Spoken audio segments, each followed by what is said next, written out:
Hi நண்பா, இந்த ஒரு வீடியோவில் கரூர் பிரச்சனைக்கு பிறகு ஒரு சிலர் தமிழக வெற்றி கழகத்தோட தலைவர் விஜய் அவர்களை தவறாக பேசிட்டு இருக்கும் நிலையில தற்பொழுது யாருக்கும் தெரியாமல் விஜய் சார் சில விஷயங்கள் பண்ணியிருக்கிறாங்க. அது தற்பொழுது வெளியாகி பிரேக்கிங் நியூஸ் பாத்தீங்கன்னா போயிட்டு இருக்குது.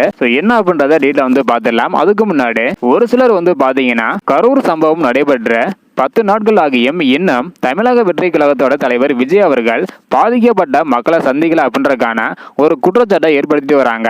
இப்படிப்பட்ட சூழ்நிலைகளை விரைவில் பாதிக்கப்பட்ட குடும்பங்களை நேரில் போய் சந்திக்க போறாங்க. இது ஒரு புறம் இருந்தாலும் தற்பொழுது விஜய் சார் பாத்தீங்கன்னா கரூர் சம்பவத்தில் பாதிக்கப்பட்ட 20 குடும்பத்துடன் வீடியோ கால் மூலம் விஜய் சார் தற்பொழுது பேசியிருக்கிறாங்களாம். அதாவது கூட்ட நெரிசலில் உயிரிழந்த தனுஷ் என்கின்ற இளைஞரின் அம்மா மற்றும் தங்கையுடன் பேசியிருக்கிறாராம் விஜய் சார்.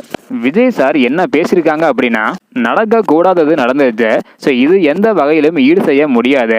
வருத்தப்படாம இருங்க, உங்களுக்கு தாவேகா துணை நிற்கும் அப்படின்றதையும், அது மட்டும் இல்லாம நானும் இருக்கிறேன் அப்படின்றத விஜய் சார் சொல்லியிருக்கிறாங்களாம்.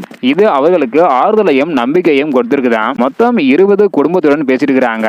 அதிலும் ஒவ்வொரு குடும்பத்துடன் பாத்தீங்கன்னா 15 முதல் 20 நிமிடங்கள் வரை பேசியிருப்பதாக சொல்லப்படுகிறது. அது மட்டும் இல்லாம நிர்வாகிகளுக்கு வீடியோ காலில் பேசியதை யாரும் புகைப்படமா அல்லது வீடியோவாகவோ எடுக்க வேண்டாம் அப்படின்றதையும் சொல்லியிருந்தாராம் விஜய் சார். இந்த வார இறுதி அல்லது வரும் திங்கட்கிழமை கரூர் செல்ல இருக்கும் விஜய் சார் தற்பொழுது வீடியோ கால் மூலமா ஆறுதலா சொல்லிட்டு வராங்க. இதை பத்தின உங்களோட கருத்து என்ன அப்படின்றத மறக்காம கமெண்ட் பண்ணுங்க. தேங்க்யூ.